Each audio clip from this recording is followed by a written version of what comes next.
Hello everyone, আমি Mohammad Shahriar Kabir end in this video আমরা একটা ইন্টারেস্টিং একটা টপিক নিয়ে আলোচনা করব।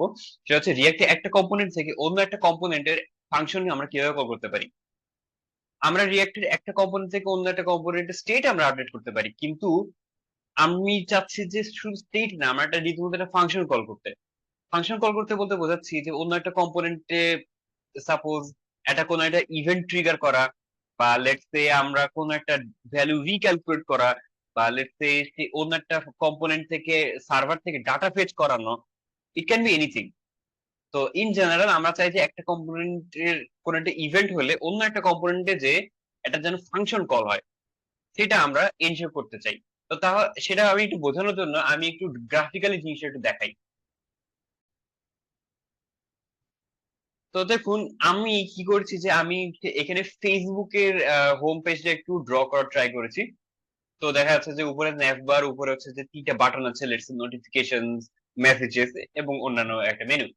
আচ্ছা, তো একটা জিনিস চিন্তা করুন যে আমাদের যখন ফেসবুকে কোনো মেসেজ আসে, তো তাহলে কি হয় যে উপরে এই মেনু যে মেসেজ আইকন সেটা আপডেট হয়, তাই না? এখানে দেখা যাচ্ছে যে নাম্বার আপডেট হয়েছে, না নাম্বার অফ মেসেজেস চেঞ্জ হয়েছে, এবং সেই সাথে এখানে একটা ফ্লোটিং একটা মেসেঞ্জার উইন্ডো এনাবেল হয়। এবং সেখানে সেখানে কি হলো যে সবগুলা টেক্সট আমাদের এসে দেখায়, সবগুলা না, মানে দেখা যাচ্ছে 10টা 20টা টেক্সট আমাদের এখানে দেখায়। তো তাহলে দেখুন আমাদের কি হচ্ছে যে আমাদের কিন্তু মেসেজ আসার যে ইভেন্টটা সেটা একটা কম্পোনেন্টে কিন্তু হ্যান্ডেল করতেছে, এবং সেই কম্পোনেন্টটা দুইটা কম্পোনেন্টকে আপডেট করতেছে। এই কম্পোনেন্টকে বলতেছে যে তুমি তো নাম্বার অফ মেসেজেসকে আপডেট করো, এবং এই কম্পোনেন্টকে বলতেছে যে তুমি তোমার আপডেটেড মেসেজের লিস্টটা ইউজারকে দেখাও। তো আমরা যদি এভাবে চিন্তা করি যে এই হচ্ছে সে একটা কম্পোনেন্ট, কোন কম্পোনেন্ট হতে পারে আমরা জানি না, এই হচ্ছে সেই কম্পোনেন্ট, এবং এই কম্পোনেন্টের কাছে আমরা সার্ভার থেকে ডাটাটা পাঠাচ্ছি যে না তোমার কাছে নতুন একটা মেসেজ আসছে, এবং এই কম্পোনেন্টে একে বলতেছে যে তুমি তোমার নাম্বার অফ মেসেজকে আপডেট করো, এবং এই কম্পোনেন্টে একে বলতেছে যে তোমার মেসেজের লিস্টকে আপডেট করো। তাহলে ইভেন্টের সূত্রপাত হচ্ছে একটা কম্পোনেন্ট থেকে, এবং সে দুইটা আলাদা আলাদা সম্পূর্ণ সেপারেটেড দুইটা কম্পোনেন্টকে আপডেট করছে। তো এটা আমরা কিভাবে অ্যাচিভ করতে পারি যে যার ফলে আমরা একটা কম্পোনেন্টে কোনো চেঞ্জ আসলে সে দুইটা কম্পোনেন্টের মধ্যে আমরা ভ্যালুকে আমরা আপডেট করতে পারবো বা চেঞ্জ করতে পারবো। দুইটা ওয়েতে করা যেতে পারে। একটা হচ্ছে যে রিয়াক্টের রিয়াক্ট কনটেক্সট এপিআই।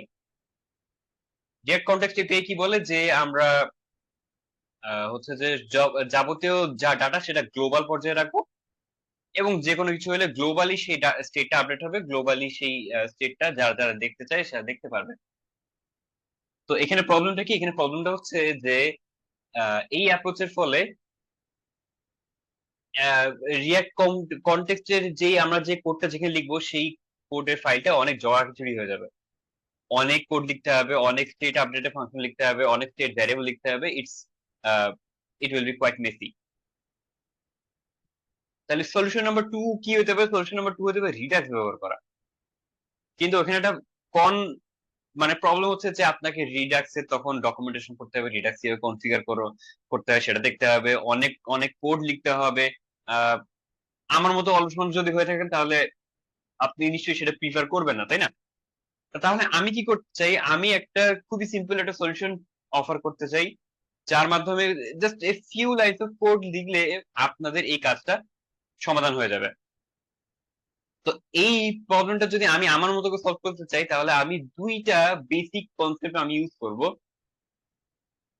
তো কি কি সেই দুইটা বেসিক কনসেপ্ট? কনসেপ্ট নাম্বার এক, সেটা হচ্ছে জাভাস্ক্রিপ্টের ক্ষেত্রে সবকিছুই হচ্ছে অবজেক্ট।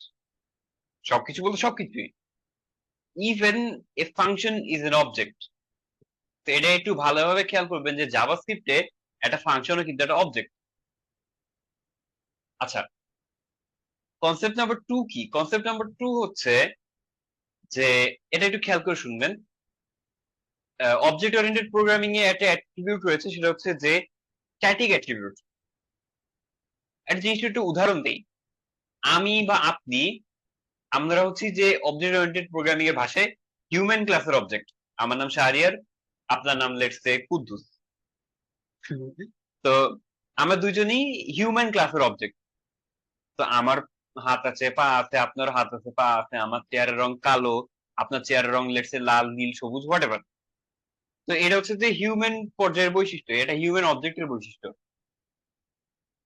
কিন্তু পৃথিবীতে যে 700 কোটি মানুষজন যে আছে, সেটা জানার দায়িত্ব আমারও নয়, আপনারও নয়। এটা হিউম্যান এজ এ হোল তাদের জানার দায়িত্ব, তাই না? তার মানে এটা কিন্তু একটা ইন্ডিভিজুয়ালের জানার দায়িত্ব না যে পৃথিবীতে কয়টা মানুষ আছে।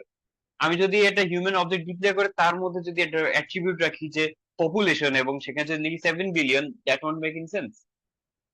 তাহলে আমরা এই ডাটাটা কোথায় রাখবো? এই ডাটাটা আমরা রাখবো হিউম্যান ক্লাসের একটা স্ট্যাটিক অ্যাট্রিবিউট হিসেবে। ঠিক আছে? আচ্ছা, তো একইভাবে হিউম্যান ক্লাসে যখন একটা নতুন একটা হিউম্যান যখন ক্রিয়েট হলো, তখন আমাদের কি করতে হবে? যে ওই পপুলেশনে কাউন্ট এক করে বাড়াতে হবে। তাহলে আমাদের একটা ফাংশন লাগবে, সেই ফাংশনটা ওই পপুলেশনের কাউন্টকে আপডেট করবে। তাহলে সেই ফাংশনটা কি একটা হিউম্যান অবজেক্টের থাকবে নাকি একটা হিউম্যান ক্লাসের থাকবে? অবশ্যই একটা হিউম্যান ক্লাসেরই একটা প্রপার্টি হবে সেটা, এবং সেই মেথডটা হবে একটা স্ট্যাটিক মেথড। তাহলে আমরা দুইটা কনসেপ্ট আমরা বুঝলাম, একটা হচ্ছে জাভাস্ক্রিপ্টের ক্ষেত্রে এভরিথিং ইজ এন অবজেক্ট, এবং স্ট্যাটিক অ্যাট্রিবিউট কি, যে স্ট্যাটিক অ্যাট্রিবিউট হচ্ছে একটা ক্লাস পর্যায়ের বৈশিষ্ট্য ধারণ করে। তাহলে আমরা এবার সলিউশনে আসি যে আমরা সলিউশনটা কিভাবে করবো। তো আমি একটু এ পাশে আসি। তো সলিউশনটা হচ্ছে চমৎকার একটা, মানে বেশ সিম্পল একটা সলিউশন। সেটা হচ্ছে যে আমরা একটা স্ট্যাটিক একটা ক্লাস নিয়ে নেবো, সরি আমরা একটা ক্লাস নিয়ে নেব যার একটা স্ট্যাটিক অ্যাট্রিবিউট থাকবে। এই স্ট্যাটিক অ্যাট্রিবিউটের মধ্যে আমরা লেটস সে এই একটা কম্পোনেন্ট নাম দিলাম এ, এবং এই একটা কম্পোনেন্ট, এই কম্পোনেন্টের নাম দিলাম উপসি,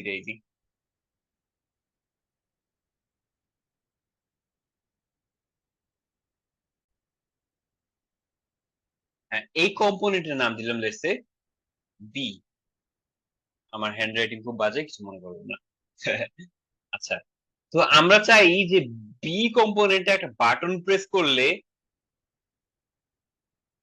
একটা র্যান্ডম নাম্বার জেনারেট হবে, এবং সেই র্যান্ডম নাম্বারটা এ কম্পোনেন্টের কাছে যাবে, এবং সেই নাম্বার দিয়ে এ কম্পোনেন্ট একটা সার্ভারে একটা ডাটা কুইরি করবে, করে নিয়ে সেই ডাটাটাকে ইউআই তে দেখাবে।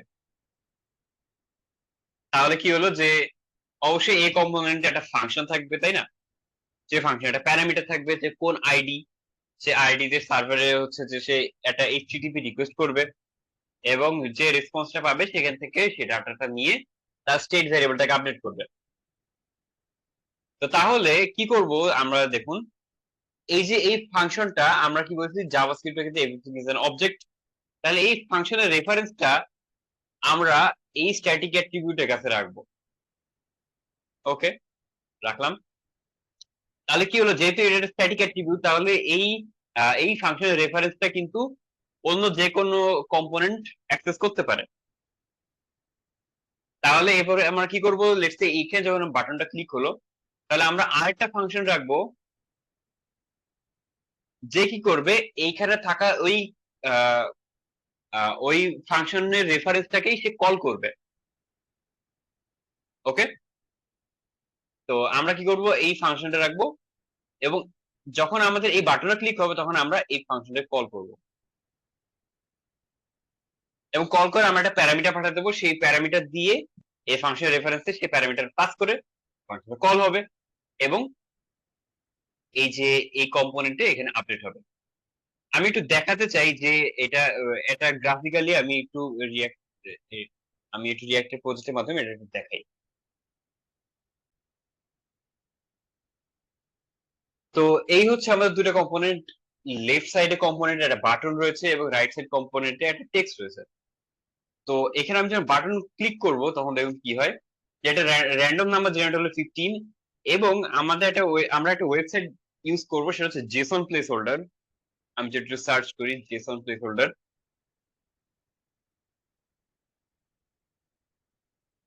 তো এই জেসন প্লেস হোল্ডার থেকে আমরা ডাটাটা ফেড করব, এবং এই যে এখানে আমরা টু ডু স্ল্যাশ এখানে একটা আইডি বসাই দিয়ে ডাটা ফেড করব, ফেড করে আমরা এখানে ইউজারকে আমরা দেখাবো হচ্ছে যে এই ডাটার টাইটেল প্রপার্টিটা। আমি যদি আবার ক্লিক করি এখানে, তো দেখুন ক্লিক করার সাথে সাথে একটা র্যান্ডম নাম্বার গেল এখানে, এবং সে র্যান্ডম নাম্বার দিয়ে সে হচ্ছে জেসন প্লেসহোল্ডার থেকে কোয়েরি করে আমাদেরকে ডাটাটা এনে দেখাচ্ছে। এবং মজার ব্যাপার হচ্ছে যে এই দুইটা কম্পোনেন্ট কিন্তু সেপারেট দুইটা কম্পোনেন্ট। হ্যাঁ, অবশ্যই এই দুইটা কম্পোনেন্টের মধ্যে একটা কমন প্যারেন্ট কম্পোনেন্ট রয়েছে, that means this two component siblings. But আমরা তর্কের থেকে ধরে নিলাম যে এই দুটো কম্পোনেন্ট এর মধ্যে অনেক বেশি ডিফারেন্স রয়েছে।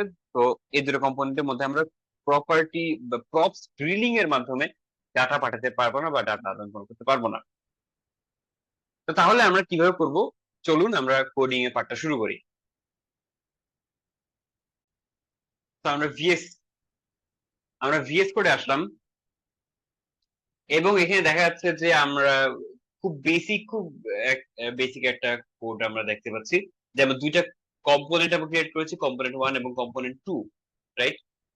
এবং আমি যদি ব্রাউজারে যাই, তো এইখানে রয়েছে, এই পাশে রয়েছে সেই আহ, প্রথম কম্পোনেন্ট এবং সেকেন্ড কম্পোনেন্ট। ক্লিক করলে কিছু হচ্ছে না, স্বাভাবিক, বিকজ আমি কিছুই করি নাই।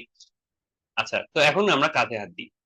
তো এইখানে আমাদের কম্পোনেন্ট 1 এর মধ্যে হচ্ছে স্টেট ভ্যারিয়েবলটা, এই যে মেসেজ এবং সেট মেসেজ, আমরা রিঅ্যাক্ট ইউজ স্টেট হুক ব্যবহার করে এখানে আমরা হচ্ছে যে মেসেজটাকে অ্যাসাইন করছি এবং সেটাই আমরা এখানে শো করছি। এবং কম্পোনেন্ট 2 এখানে রয়েছে সেই বাটনটা, বাটনের মধ্যে ক্লিক করলেই আমাদের হচ্ছে এই সেই ইভেন্টটা ফায়ার হবে। গ্রেট। এখন আমরা কি করব? এখন আমরা এই ইভেন্ট হ্যান্ডলিং এর জন্য আমরা একটা ক্লাস বানাবো। তো আমরা ক্লাসের নাম দিলাম ক্লাস ইভেন্ট ম্যানেজার।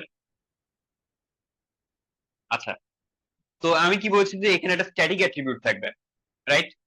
তো স্ট্যাটিক আমরা নাম দিলাম ক্লায়েন্ট ইকুয়াল টু নাল।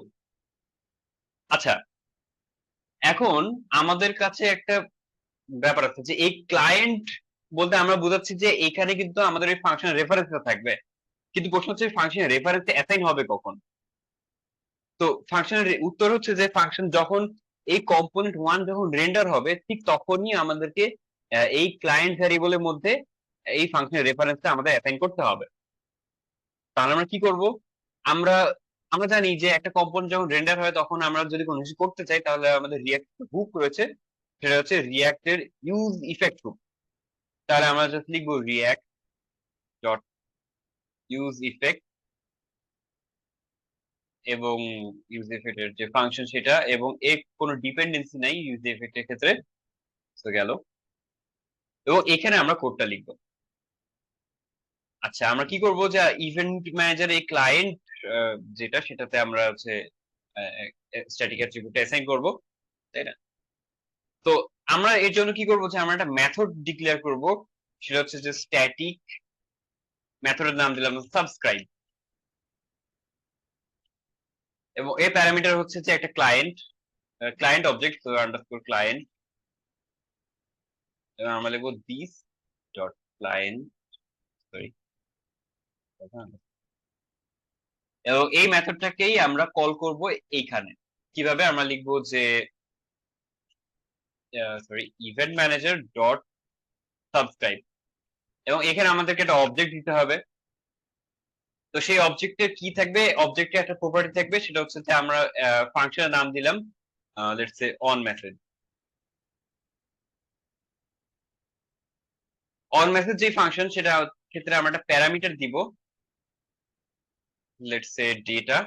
আপাতত আমরা যেটা করব যে আমরা যে ডেটাটা আসবে সেটা আমরা কনসোলে প্রিন্ট করবো, তো কনসোল ডট লগ ডেটা।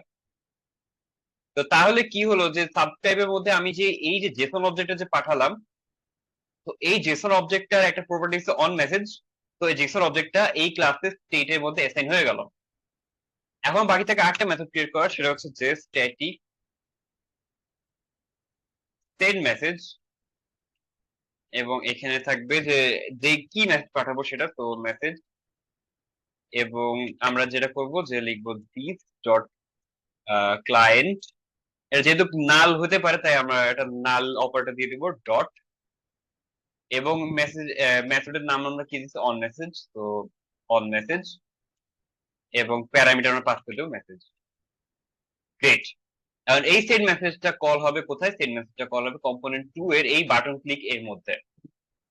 তো আমরা জাস্ট লিখবো যে event manager dot send message, let's say আমরা দিলাম হ্যালো প্লাস এটা র্যান্ডম নাম্বার, তাই না? তাহলে ম্যাথ ডট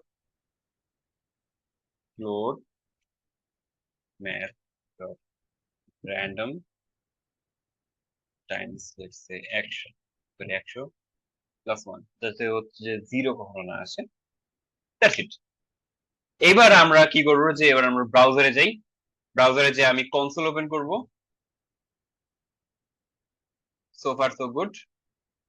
এইবার আমি যদি এই বাটনে নিয়ে ক্লিক করি, দেখুন হ্যালো 24 লেখাটা আসলো। আবার যদি ক্লিক করি হ্যালো 24, আচ্ছা র্যান্ডম নাম্বার বলতে আবার 24, আচ্ছা এবার দেখুন 35 আসলো।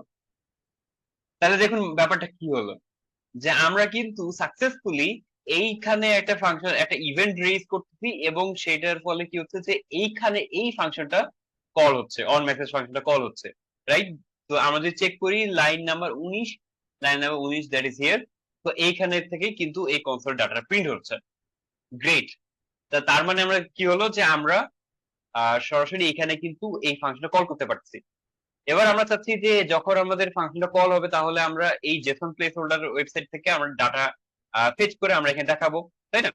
তো তাহলে আমরা যেটা করতে পারি সেটা হচ্ছে যে আমরা আপাতত জাস্ট হ্যালো এই লেখাটা বাদ দিয়ে আমরা জাস্ট র্যান্ডম নাম্বারটা পাঠাবো এখানে। এবং এইখানে আমরা যেটা করবো যে জেসন প্লেস হোল্ডার ওয়েবসাইটে যে আমরা এই কোডটা কপি করে নিব, কপি পেস্ট। আচ্ছা, এবং টু ডু স্ল্যাশ ওয়ান এর জায়গায় আমরা ডাটা না লিখে আমরা এখানে লিখলাম ID to make it less ambiguous. আচ্ছা, এবং হচ্ছে যে প্লাস আইডি। ওকে, এবার আমরা যদি সেভ করি এবং আবার ব্রাউজারে যাই, কনসোলটা ক্লিয়ার করে দিলাম, ক্লিক, দেখুন ডাটা কিন্তু আসছে। দ্যাট মিনস আমরা কিন্তু এখানে ক্লিক করছি এবং ডাটা কিন্তু এখান থেকে এসে ফাংশনটা কল হয়ে ডাটাটা আমাদের কনসোল দেখাচ্ছে। তো তাহলে আমরা এবার স্টেটটাও আপডেট করি। তাহলে দেখা যাচ্ছে যে ডাটা আসছে তার টাইটেল অ্যাট্রিবিউটটাই হচ্ছে আমাদের স্টেট ভেরিয়েবল সেভ করে দিয়ে হয়ে গেল। তাহলে আমরা যেটা করবো যে এই লাইনটা কাট করে আগে এখানে পেস্ট করি। আচ্ছা, দেন এবার কি করতে হবে যে সেট মেসেজ